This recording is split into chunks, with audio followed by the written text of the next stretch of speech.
Mark సువార్త 6వ అధ్యాయము 15-16.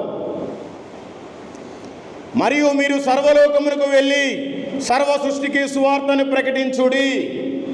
ఇక్కడ ఏమనుందంటే, మరియు పాస్టర్ గారు వెళ్ళి సర్వలోకానికి సువార్తను ప్రకటించాలి, మరియు సంఘ పెద్దలు వెళ్ళి సర్వలోకానికి సువార్తను ప్రకటించాలి, మరియు ఉద్యోగస్తులు వెళ్ళి సర్వలోకానికి సువార్తను ప్రకటించాలి అని లేదు. ఇక్కడ మీరు అంటే మనం అందరం, మీరు సర్వలోకానికి వెళ్ళి సర్వ సృష్టికి సువార్తను ప్రకటించాలి. ఈ లోకంలో దేవుడు నిన్ను అందుకే ఇంకా బ్రతికించాడు. నీకంటే పెద్ద చాలా గొప్ప వాళ్ళు చనిపోయారు, నీకంటే చాలా పేరు ప్రతిష్టలు ఉండే వాళ్ళందరూ కూడా పోయారు.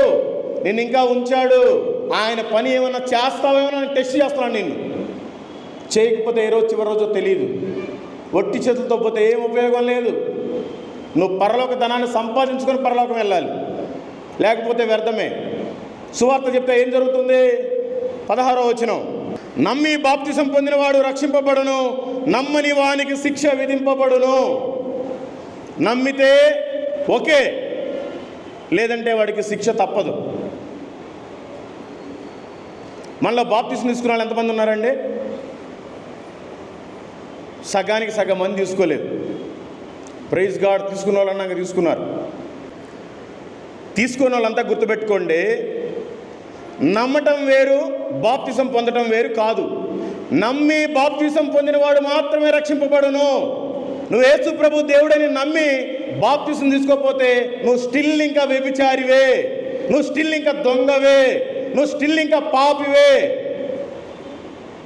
నమ్మిన వాళ్ళు ఖచ్చితంగా బాప్తిసం తీసుకోవాలి.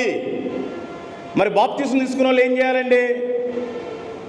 ఆయన బల్లలో చేయి వేయాలి. నేను ఆయన బల్లలో చేయి వేస్తున్నాను వాళ్ళంతా ఒకసారి చేతులు ఎత్తండి. Praise God. చాలా మంచిది. మీ అందరి కోసం మంచి వాక్యాన్ని ప్రభు రాసి పెట్టాడు బైబిల్లో. 1 కొరింథీయులకు రాసిన పత్రిక 11వ అధ్యాయము 26వ వచనం, మీరు ఈ రొట్టెని తిని ఈ పాత్రలోనిది త్రాగినప్పుడల్లా ప్రభు వచ్చు వరకు ఆయన మరణమును ప్రచురించుదురు. అర్థమైందండి? మీరు ఆయన శరీరాన్ని తిని ఆయన రక్తాన్ని తాగినప్పుడల్లా మరణము వరకు ఆయన మరణాన్ని ప్రకటించాలి.